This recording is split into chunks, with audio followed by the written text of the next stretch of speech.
I don't really want to do much of a presentation because you have got the handout in front of you. Other topics, apparently, according to the little flyer before the movie started, were more on the scientific side of things. What I wanted to approach tonight is more on the religious and philosophical side, talking about death consciousness. So, did you get a chance to read your handout? Yes. Okay, so you've got a couple of things right there in front of you. I would like to do tonight more of a discussion section than anything else. So if you guys don't talk, this is going to be a very quiet room. Okay, so the first question I want to begin with is this. Death is an extremely sensitive topic. If I ask too many questions about death, it becomes this extremely personal thing. So the first question, I'll give you a couple of seconds to think about it. How would you explain death to a small child?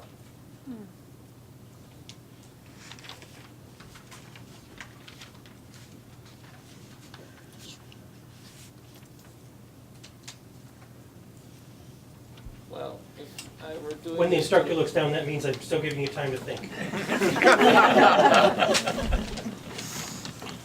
Time's up. Ted, yes. Well, How would if you I were explain doing death it to a small child? If I were doing it to a small child, I probably would say some mumbo jumbo such as is, I don't know, acceptable in society, in general society. But that's, you know, I don't believe that, but that's what I would say to a small child. Then why would you say that to a small child?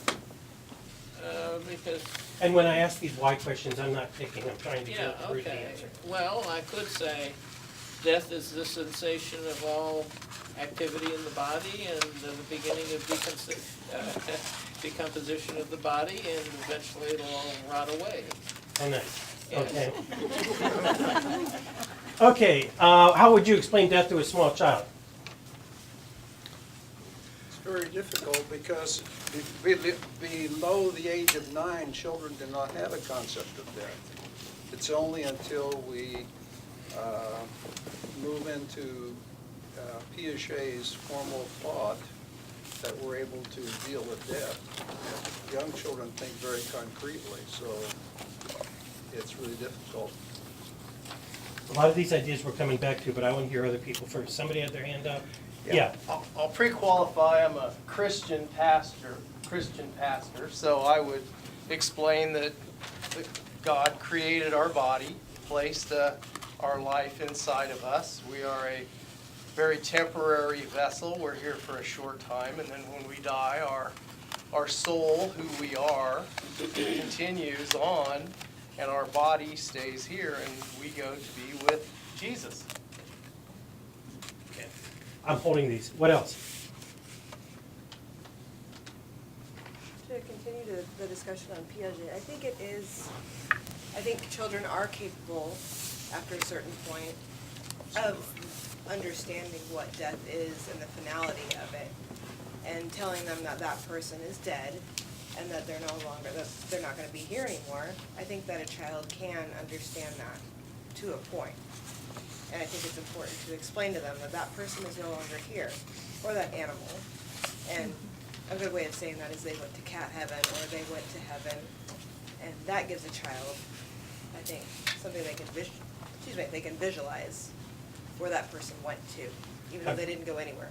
Have you yourself had to talk to a small child, or a young child, you tell me what age, you can, whatever. Have you yourself ever had to talk to a young child about death of a cat, death of a pet, of a grandparent? I have not, but I do remember my parents talking to me when I was 3 and 4, you know, my grandma's cat dying, and then a year later my aunt committed suicide. And I do remember my dad explaining to me that Aunt Darla's gone. She's dead. She's not coming back. Even though I didn't quite understand what suicide meant, I understood that, you know, she's no longer present. What else? Yeah. You know, I talked to my niece when she was a preschooler. Their cat got ran over, and so she wanted to know what happened to the cat. And I said, well, it's turning back into dirt. And she looked at me very quizzically, and she said, so we're made out of dirt, you know? And so she was a preschooler, and I think she got it, I mean, as far as I can tell. And you know, there was a man who lived here in Salina. He was an elderly man. And I think children understand death. That he told me, he said, you know, the first money I made was when I was a little boy, that my grandmother would give me a nickel for each kitten that I put into a burlap bag with a rock tied to the top and shut it and threw it out into the pond. So he understood exactly what was going on. He got it. Leaving that, yes. I think children understand too. My dad died when he was 7 and he was 9. And they understood. I mean, he had been sick, and we told him, you know, that he had died, that he had gone to heaven. And I think they totally understood that. I remember at 4, I had a puppy that got ran over. He ran into the street and was killed, and I knew he was dead, but I didn't, and I have a very vivid memory of that, but I don't remember associating anything other than lack of life. Just, okay, puppy was here, puppy is dead, and I was upset. But Somebody else said, yeah, you had your hand up. My experience is not, it's a little different. I don't believe in heaven. I think that this is it now, and that's it, and when you die, you're decomposing, et And we have cetera. multiple points of view, that's the whole point of the Right, discussion. exactly, Yeah. exactly. So Okay, and then, so how would you explain to a child about that? I'd speak the truth, completely truth, and that's it. Yeah, sorry, yeah. Yes, Okay, yeah. I believe all too often we stray from the bad parts of death when talking to children. We stray from, giving them the hard facts, giving them hard things to conceive of because we want to keep them pure. And honestly, if I were to tell a child about death, I would be just very upfront about it. I would be very, not graphic, but I would definitely be very real about it. You were gonna say something first. Yeah, we have the joy of being adoptive grandparent-like figures in a couple of small brother and sister that are Grandkids basic- are way better than kids. Well, yeah, and adopted ones are even easier. But at any rate, we were able with these two children to know both of their maternal grandparents, and were pretty much in a best friend position with these children when their two maternal grandparents passed, oddly within a couple of months of each other, despite a life apart and years ago divorce between this couple. But and at that time, the little girl was just only possessing language. She was in her 2s. And at the actual interment, she got it. She very plainly just said bye-bye in the end of the ceremony, clearly understanding that Grandma Judy was gone. These kids raise animals and see the chicks and the chickens come and go, and I don't think death is as mysterious to somebody who hasn't really got a firm grip on what is life yet. What were you gonna say, Barb? For me, I think the main thing is that I think small children can understand that somebody dies and they're gone, somebody born and they're here. But I think the main thing that I kind of subscribe to is that they're not dead and gone. They're not dead and gone to heaven. They're not dead and decayed into the ground.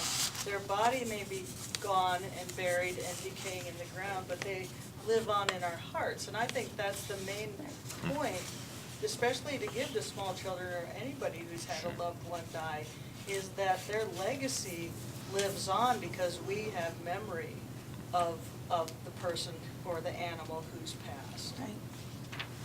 What else? Yes. When my son was about 4 years old, we had a puppy that passed away. And he wanted to know, the puppy was really sick. And his question was not so much Turn a what, little bit, you're in front and you're facing away from. his question was not so much what happens now. His question was, are they coming back? And so the thing to talk to him about was his grief, was how to get through the sadness the fact that they weren't coming back, the puppy wasn't coming back. So he didn't even ask me about, what happens now that the puppy's in the ground, or, we had a funeral to say goodbye. Because, and just to explain to him that that's what happens. That's the cycle of life. That's what, we didn't get into detail like, when you get older, you're gonna die too, But just to help him understand that the puppy wasn't coming back and that it was okay to be sad, and, that was the process for him. So you focus more on the person asking than the puppy. Yeah, to answer his questions, because when kids are that small, they're gonna be so direct Right. about what they're asking. They're gonna be very specific. They're not gonna say, do we have a spirit? Is it doing whatever? They're just gonna ask, do I get to see them again? Or, I can't even think of questions I might have asked at that age, but for him, that's what he asked me. You had your hand up. Interestingly enough, Turn a little bit because we're in, yeah. when it was when my father died, and I had a niece and nephew who were like, I think 4 and 6, 2 and 4, whatever. But we weren't people of faith. We were kind of generic. You believe in heaven. Doesn't everyone believe in heaven? And so it was interesting that we explained. Yeah, not really. But a lot of people believe in that generic. It was who the knows? suburbs.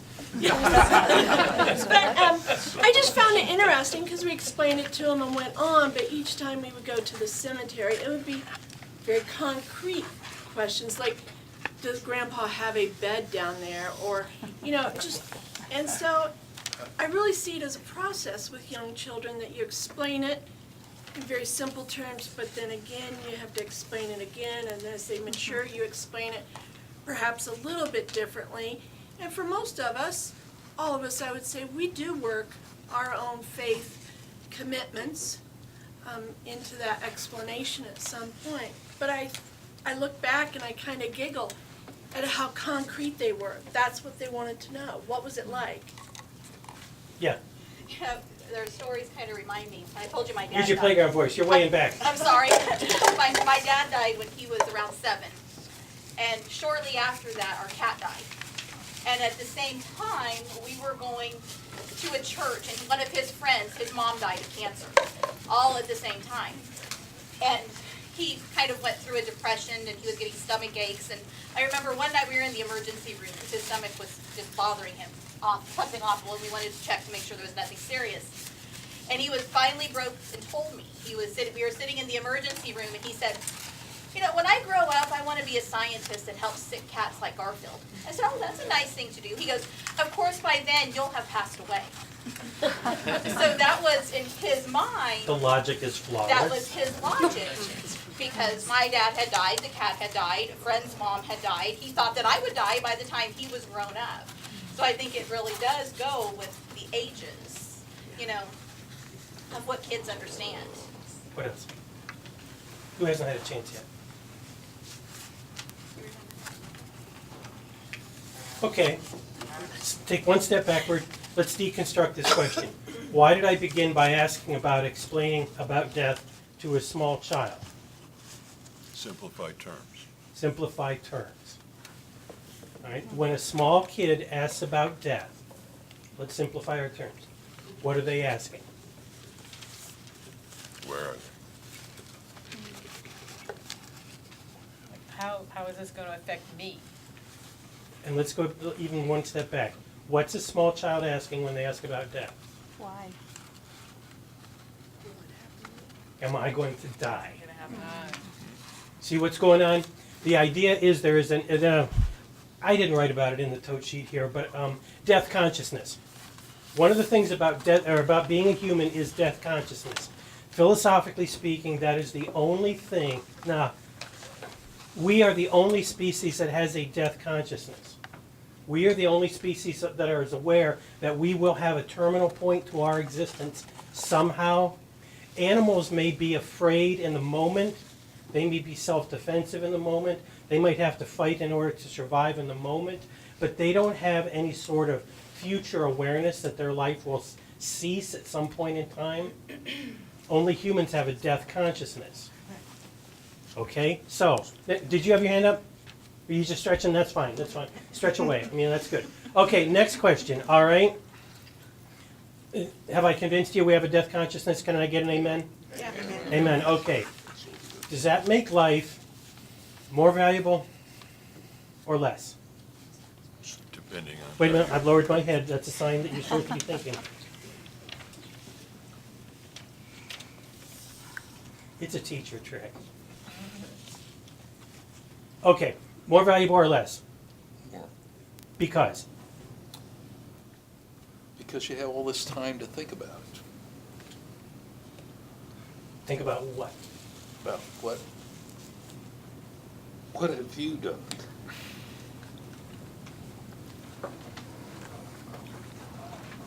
And the timeless.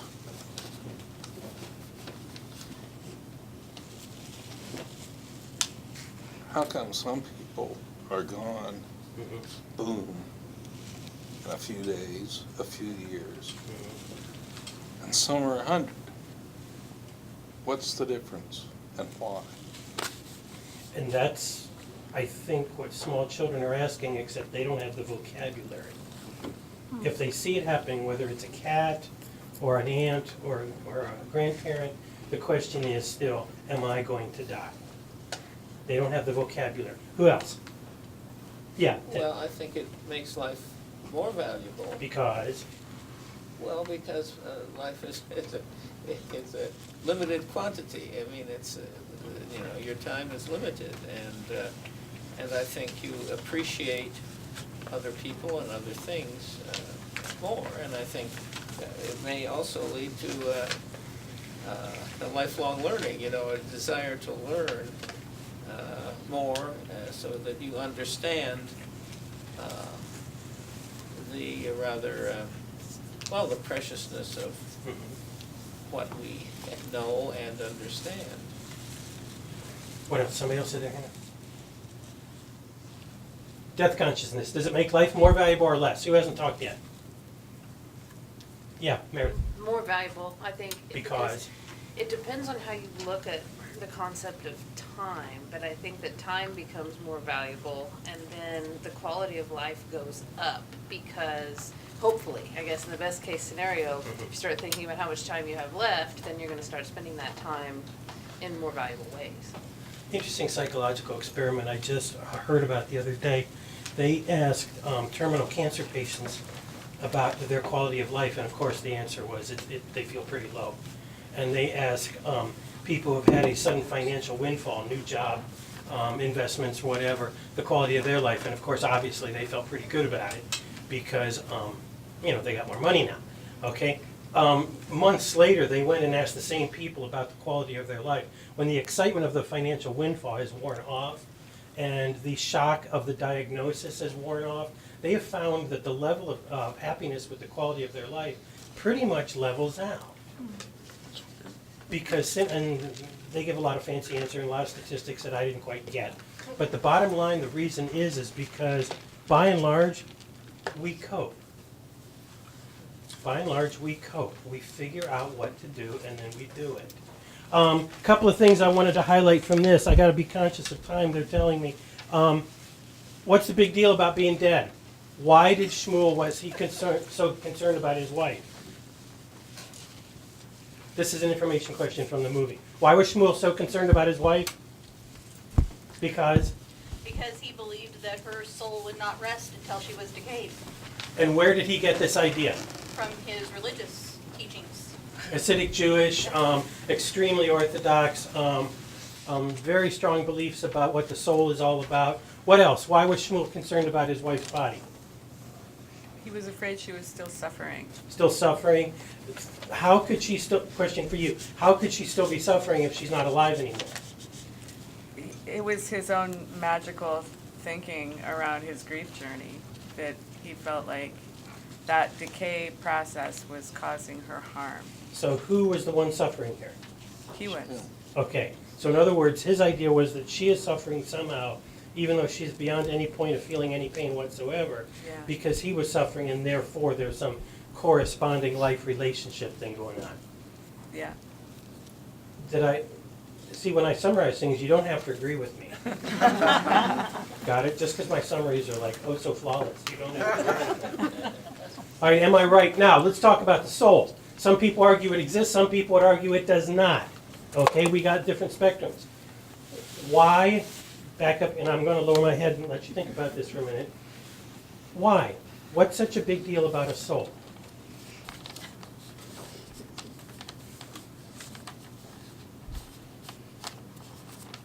Enough time. Why? What's the big deal about the soul? Yeah. Well, it's a way of grasping at the happy thought that something persists after death. So in other words, we need a soul. Why? No, I don't, I mean, I don't agree with No, that. you said it. You got to go to the logical extreme, man. Why? Yeah. Why? Yeah. Why do we need a soul, according to that thing? What do we Well, want? just to make us feel better about dying, I guess. Okay. So in other words, remember, in philosophically speaking, whenever somebody makes a claim, there's always something they want, and there's always something they're afraid of. Got it? There's something you want, and there's something you're afraid of. So if you make a claim about a soul, what do you want? Immortality. Immortality. You had some. What are you going to say? Connection. Connection. I want connection. We Okay. don't want to be alone.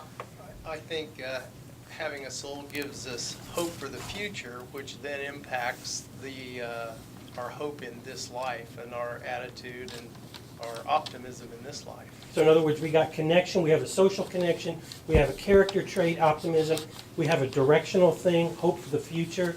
So there's a forward motion. Did you have your hand up? Somebody did? I did. It's part of our separating ourselves from the animal kingdom in our minds and hearts, because, of course, we can declare ourselves as a species to be the only species with a soul, and therefore have dominion. I'm not sure I agree. You got to state the but idea that's- before you know if you agree with it or not. Right, right.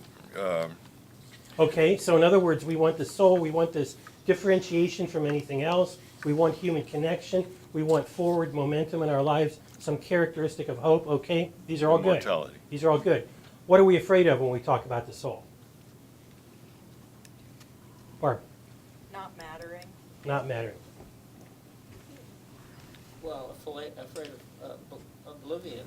Oblivion, Finality. finality, Judgment. judgment, good. Okay. Andrew, just adjusting glasses. Okay, just adjusting glasses.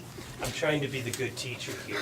Yeah, Well, I think there's one thing that people sort of kick this soul idea around is because of mystical experiences. Mystics all the worldwide say, this isn't just some idea, this is what's happened, this is real, this is just as real as that. So I think that element isn't just an idea, it's as far as I know, a worldwide experience.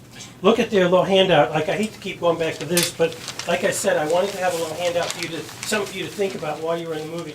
Look at the social fears at the bottom. Couple of different words, disintegration and dissolution. When they talk about what happens to a corpse after death, those are a couple words you will hear used theologically and philosophically a lot. The body disintegrates. Okay? Disintegrates. Got the root word? Integrate? Integrate means put together properly. The fear of disintegration is not just the fear that the body will decompose, because it obviously does. All you have to do is observably look at it. The pig, the body farm, okay, all that stuff. That poor pig. What a way to go. It's smothered with a plastic bag in somebody's living room. Okay, all right. It is observably, evidentially obvious that things will decompose over time. So the fact of a corpse disintegrating is unmistakable. We have this social embarrassment, this social, not disdain, awkwardness. What exactly do we do with a corpse? What do we do with a corpse? And so consequently, the funeral home industry, and I'm not pro or anti anything here, but the funeral home industry is a big deal because it tells us this is what we do with a corpse. This is a socially acceptable thingamajig that we do to this corpse, okay, because that's how we close off the chapter. Why? Fear of social disintegration. Each of us had some sort of interaction within the social web. Because remember, we never did see his wife. We saw her dead body. Remember when they were cleaning her, when they were doing that ritual bathing thing? Okay, and we saw her wrapped up in the shroud, but we never did see her face at all. And we saw her big toe, which was completely bizarre, but whatever. Okay, whatever, all Have right? to tag something. It was the Dybbuk, all right? It's the Dybbuk flowering or whatever, all right? So we saw his wife, but we didn't know a thing about her. Yes, we did. What did we know about Shmuel's wife? She had cancer. How many kids? Or no, she had cancer. She had what else? 2 children. 2 children. And she was what? Hasidic. Hasidic, married to Shmuel. She was loved. She was taken care of by the community. We don't know a thing. Well, we didn't know anything about her face or whatever.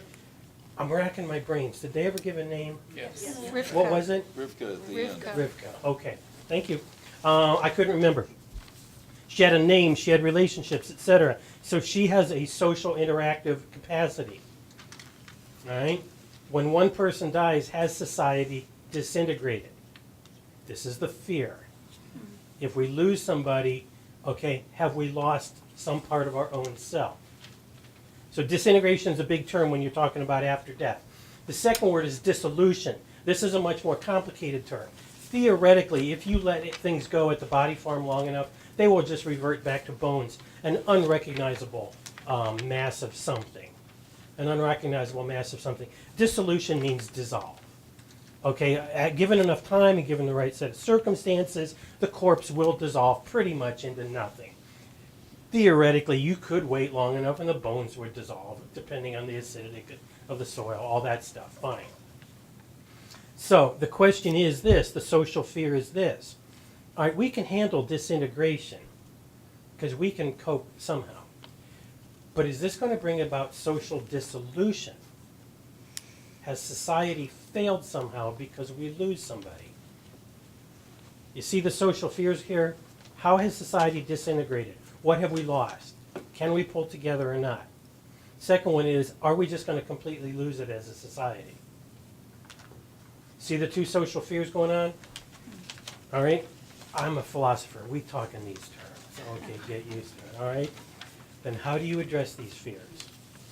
How do you address the fear that society will disintegrate without a person?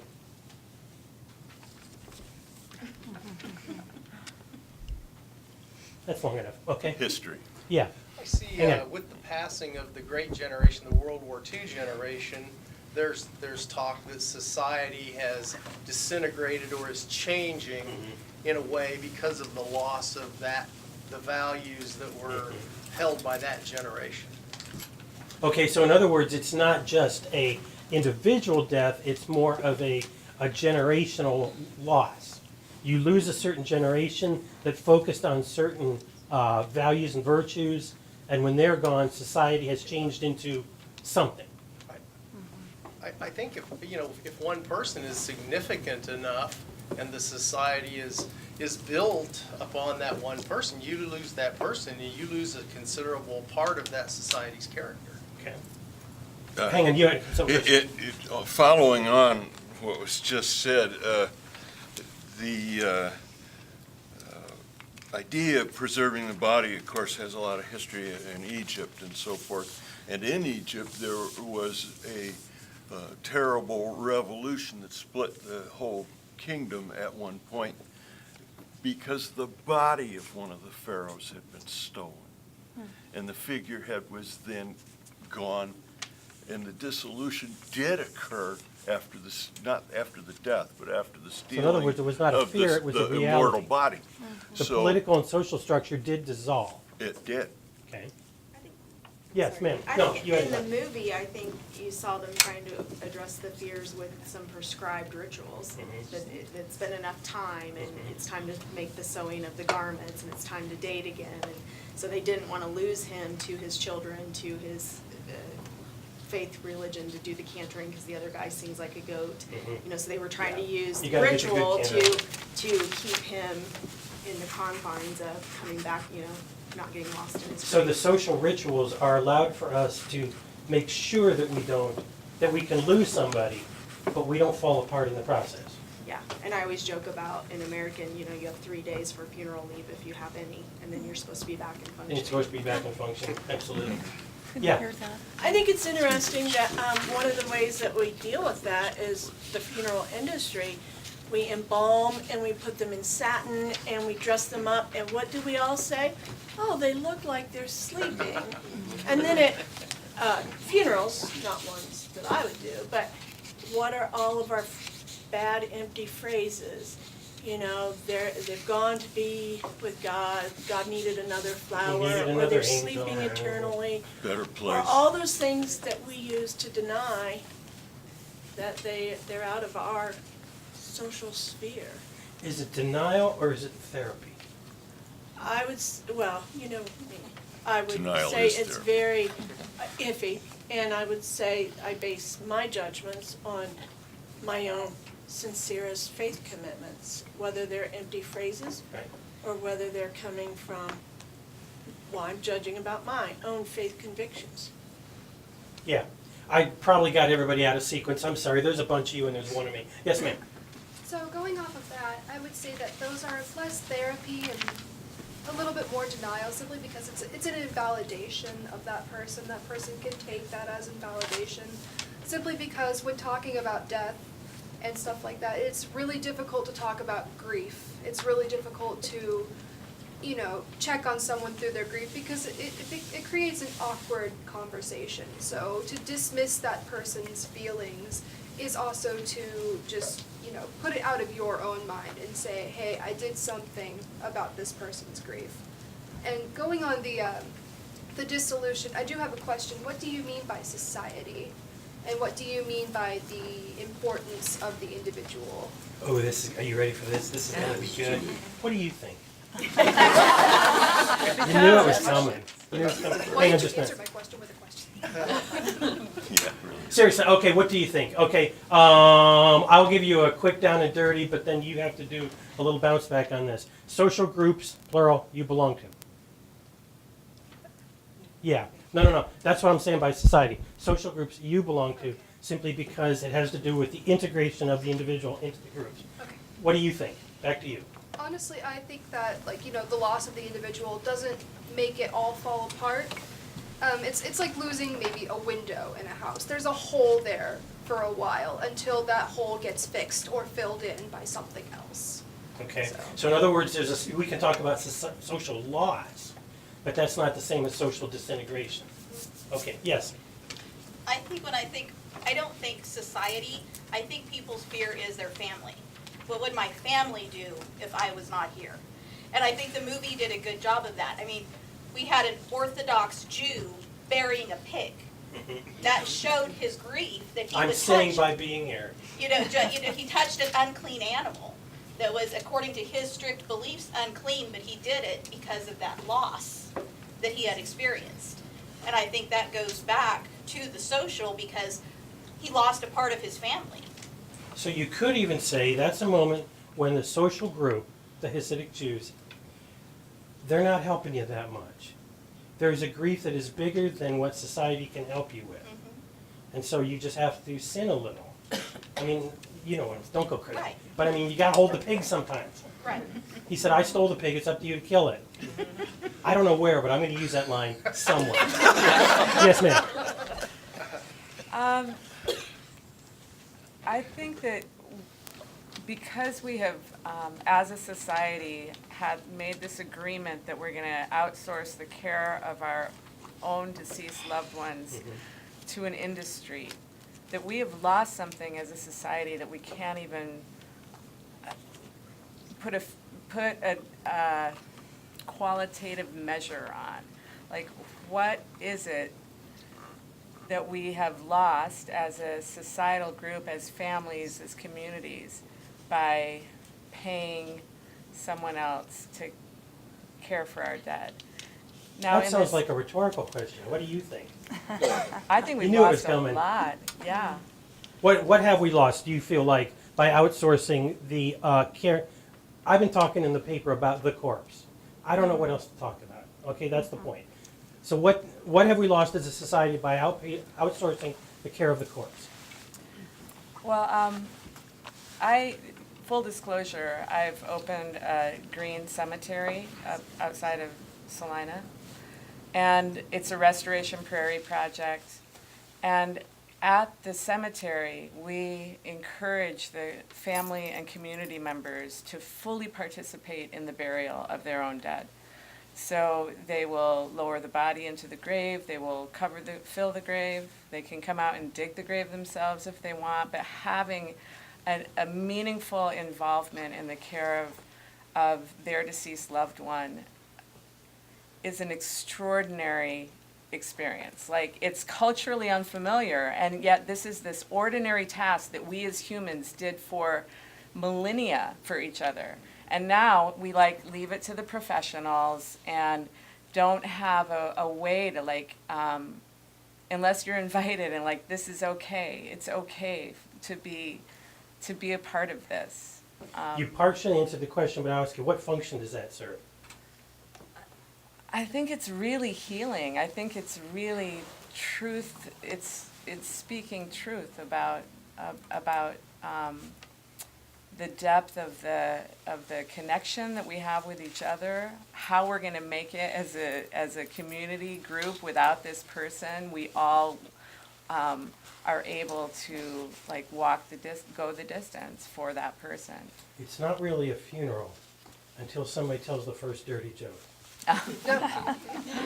And then the whole That's not thing from of that movie. being able to, fertilize, one of the lines in there where he said, I think the best thing you could do is become fertilizer, become good fertilizer, and there we are, pushing up prairie plants. Somebody over here did you have your hand up? Somebody over here? I take it not. Yes. I think it gives us that opportunity to grieve and that opportunity to really care and connect for that person, especially if you're doing the actual care and you're doing the bathing and you're doing the every part before you're wrapping them in a shroud and lowering them into the ground.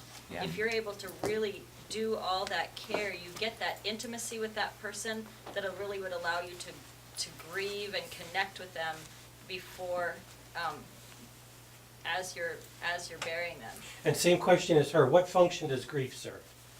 I think that it serves as a closure and the building the connection and the building the memory and that will move you beyond that. Yes. Well, I for one, when my dad keeled over dead, I didn't need to be the one that went out and picked him up and wiped his butt. I was perfectly fine with somebody else doing that, and I mean, I'll grant you it's literature, but I think William Faulkner did a nice job of telling about when people had to bury their own family, it could be a hell of a mess. Yes, Barb. At the same time, I think that the way that we do funerals now does a disservice to the idea that we're born and we die, because when we buried my dad, he was embalmed, he felt like plastic, if you touched his face, it was plastic, and it wasn't him anymore. And then they put him in this coffin that had all the satin and metal and wood, and it was heavy, and then they put him in a crypt in the ground, so they put him in this cement. And the whole idea of remember, man, that you are dust, and into dust you shall return, I don't know how he's ever going to turn back into dust in that environment. So I think we've just really removed ourselves from returning to the earth. And all these zombie movies, how do they get out? I know how we do it. Do you know how heavy dirt is? Yes. I think it started even before the death because she died in the hospital, and we used to die at home, and now more and more often you die in a hospital or in a hospice or in a nursing home and not in the home that you own or the home of loved ones. In your estimation, what would be a good way to reclaim the social or individual acceptance of death of a loved one? If we have the hospital is somewhat clinical, and the funeral home is somewhat clinical, and the handling of the corpse is somewhat distance ourselves with the satin and the steel box and the vault, right? What would be a good ritual, do you think? What do you think would be a good ritual for death? That was a question where I was going. This was just my opportunity to go there. Well, I think it's very individualistic, and so when my dad died of cancer, he had been in the hospital and said, I want to go home, I'm done with this fight, I want to go home, and we brought him home, and siblings took turns, staying with my mom and him. And the morning that he died, I got a call asking if I wanted to come back over, and I did not want to. I had told him goodbye the night before. I knew that we were close. But my other sister and my brother went back to the home, and, they put his Air Force hat on him, and they wanted that time before he was picked up. So the home environment, the Air Force hat, the kids taking turns, Personalizing it. okay. Yeah, I think that what is very difficult for us is identity. So you have a family member, and one of these family members dies, and that changes every identity of every person inside the family at that time, and they're at a nexus, in a crisis. But to answer the question about what could we do that would make death of a family member more sort of healthy as the people that remain experience it, would be that instead of having, I can understand outsourcing medicine, but hospice, I think, should be a training program for people who are taking care of the individual as opposed to anybody kind of taking over. And it's very often this way. They come in, they train people what to expect, when to call for help, when not to, and so forth. But that whole loss of connection, especially if the person is disjunct from the family, maybe they're in a care home of some kind, and you don't really have the option. The person might not be sufficiently communicative to be able to have high-value deathbed conversations with them. But nonetheless, the more that the outsourcing takes the family from the individual who's going through the death process. what were you gonna say?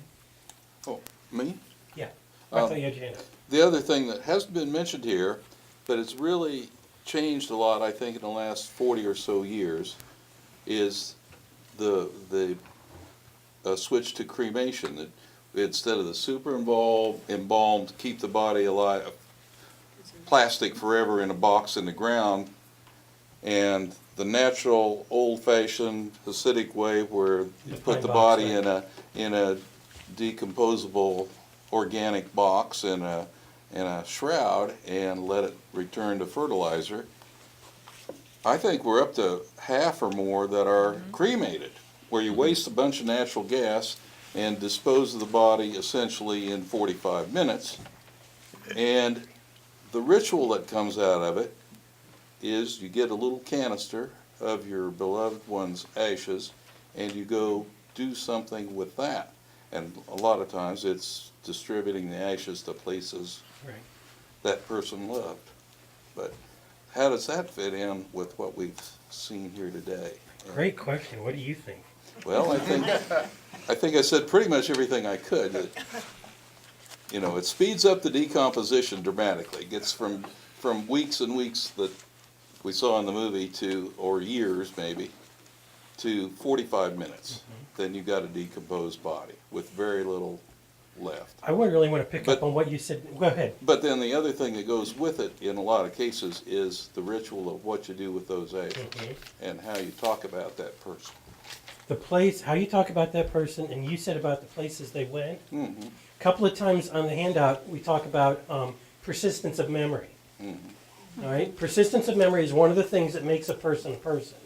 Okay, you are who you are because you have an aggregate of memories that does not correspond with anyone else's. You are considered irreplaceable.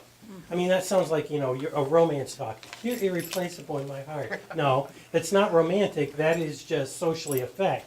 You are irreplaceable because nobody has the same aggregate of memories and experiences you do. And nobody has put your experiences together like you have, so you become irreplaceable because your persistence of memory is different from anyone else's. We have triplet grandkids. Same mom, same dad, live in the same house. Two of them are identical.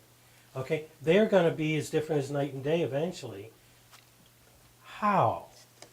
because they process memories different, their experiences hit them different. They have, obviously, they have a lot in common. They even look alike. All right, they have a lot in common, but they have an irreducible aggregate of memory that persists over time. Well, that persistence of memory is not just individual, it is a social persistence of memory. You have become part of the process. We joke, we got 4 kids. We always joke about on any given day, we only want 3 out of 4. But it depends which one we want to get rid of on any, can I get an amen, guys? All right? Obviously, we're laughing because there is no acceptable loss when it comes to children. There is no collateral damage that is acceptable in terms of children. They are irreplaceable somethings because not only do they have their own persistence of memory, we have a persistence of social integration with them. So, to take the ashes back to the places the loved one loved the most is part of the communal memory. This matters. You might have thought that Kankakee, Illinois was the dumbest town you'd ever seen. But it meant something to them, and they mean something to you, so therefore Kankakee looks pretty good right about now. You were going to say something? Yeah, I just... Or we wandered way I past found it so interesting that he was part of a faith tradition that really prescribed what needed to be done with the body after death. And all these rituals that were part and parcel of that, you know, with him cutting his coat and then the women bathing the body, wrapping her in the shroud, the burial happening within 13 hours. All of this was just like going by the ritual rule book. And yet it didn't serve him. He needed something more. He needed to What have did he need more? that experience of doing it himself, because he was distant And to talk about as death. prescribed, you know, by the religion. He couldn't be there to care for her body. Did you see the rabbi told him to think about who? The boys and His 2 himself. boys. Yeah. His mother told him to think about who? The boys And and take himself. care of Yeah, himself. him. Take care of himself. The widow from Muncie. Okay? Both of those people, the rabbi and the mother, they weren't talking about rituals, they weren't talking about death rituals. What were they talking about? Life. Continuity of life. Okay, forward motion, direction, some sort of relational thing. You do realize that there is a community that matters that you are responsible for. And you do realize that there was a forward momentum to life. You might like this widow from Muncie. She seemed real nice in the movie. All right? You may say, well, that's not being faithful to your wife. Okay, fine. But if you've got the morning rituals, and the morning rituals say, okay, we're done now, all right, then the forward momentum of life. Shmuel's problem was not that he didn't know the rituals, it's just that he didn't know anything else. Right. All right? And did you notice? I've watched too much movie. There's too much film theory going in my head. Notice all the times they dug in the ground, they never got dirty. Until when? They did in the rain. And they were digging up who in the rain? They're digging up the wife. So in The other actual words, body. he never got dirty until he took care of who? His wife. What's the title of the movie? Dust. Got it? See that little literary trope there was the dirt. The trope was the dirt. He never got dirty working with the pig or climbing the fence to look at the body farm, nothing like that. He didn't get dirty until he had to dig up his own wife because he returned back to the dirt that she came from. Now, if I had told you this evening, if you had told me this evening, we're going to go watch a movie about a grave robber, and he's the good guy. Nah, okay. But we just watched a movie about a grave robber, and he's the good guy. Oh, you see what's going on? See that cinematic trope there? I don't even know what my time frame is. Okay, good. Okay. What's the big deal about being dead? Things about life. This is what makes a human a human. Where do we factor religious factors into that? Religious factors come into it in terms of social communities that give meaning to life. Social meaning communities. I come from a Methodist church. We are so middle of the road. We own the middle of the road, people. Okay, we own it. The coffee's not much, but the potlucks are great. Okay. All right, it's great to be Methodist. Okay. But if you were to say that the Hasidic community views it different, or any other community views it different, that's fine, because you have a different community creating meaning. You got communal meaning structures. What makes a person a person? We have rational thought. We have freedom of self-directed action. We have social interaction of some sort. We can have experiences and reflection upon those experiences. Persistence of memory. All these things make us different from animals. All these things make us different from animals. All right? What's the problem? Back to the first line again. What's the big deal about being dead? Everything that makes you a person is taken away instantaneously, arbitrarily, permanently. Okay, there is no second act after all these things have been taken away. Yeah. Except if you are a writer, musician, artist, Are you composer, experienced? those things remain. Because you just turned to the back of the page. Thank you for doing that. Oh, Communal awareness, persistence of memory. That is part of the communal memory. Okay, the artists, the composers, even if you are not a creative artist, even if you are just a parent or a good coworker or a good member of your civic organization or church organization, you're good at something. You see what's going on? Therefore, you have a legacy of something, whatever it may be. Whatever it may be, you have a part in the social interaction. That is the social persistence of memory. Somebody was here, now they are gone. How are we going to carry on without them? And the answer is somehow. Right. Because we always have. We always have. I cannot think of anything more horrifying than the intentional slaughter of another human being, and I cannot think of anything more socially disruptive than the intentional slaughter of an elected official. Okay, because think John Kennedy. Okay, you may not like John Kennedy, you may not. That's not the point. The point is he is a duly elected official to guide our country, elected through due process of law that society has put their trust in. And so for someone to negate the social process is unthinkable. And somebody dies in the process. So ramp that up. The thought of termination of another human being is pretty much unthinkable. Hang on, let me say one thing so we got the last few minutes in here. The other reason, what's the big deal about being dead? The other one is quasi-personhood, which is a fancy way of saying the corpse, the dead person, the loved one, whoever, may not have any of this stuff, but they're close enough. They're close enough. They belong to a group that did have this stuff at this point in time. Therefore, they deserve this amount of respect. Therefore, we owe them. We have this duty. We owe them this amount of respect. See the relationship going on even after death? They deserve it. We owe it. They have no capacity of interacting with us anymore, but the relationship goes on. See what's happening? That's why we have funerals. That's why we have the scattering of the ashes in Kankakee, Illinois. All right? Simply because they may not have anything that makes a person, but they're close enough. Close enough. so Yes, how do ma'am. you factor in the images of people in Yemen and the endless war that's conducted all over the world? And, you know, where does that, what's the big deal of being dead? Where's that question go? Because before people that? arrogate for themselves the right to choose who lives and who dies. Yeah. And I mean, socially speaking, we have many socially approved forms of death. Warfare, medical triage. Okay, see what I'm saying?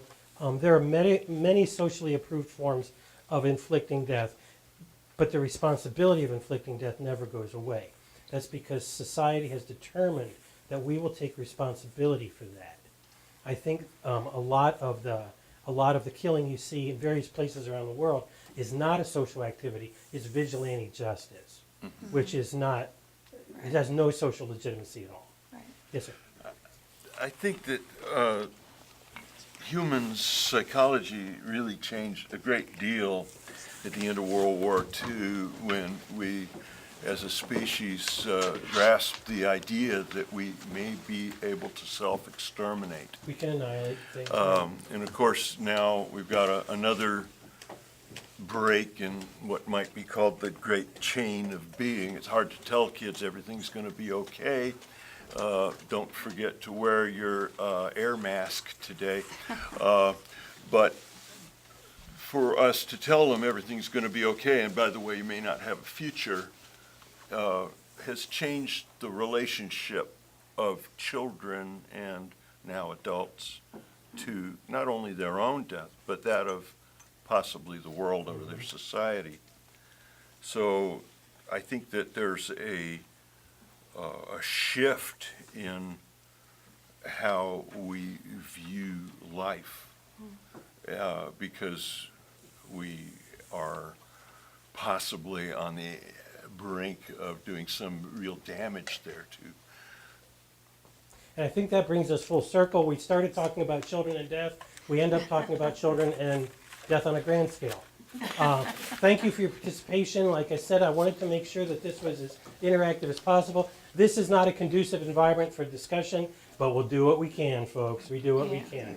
Thank you very much for allowing me the opportunity to be here. Thank you all.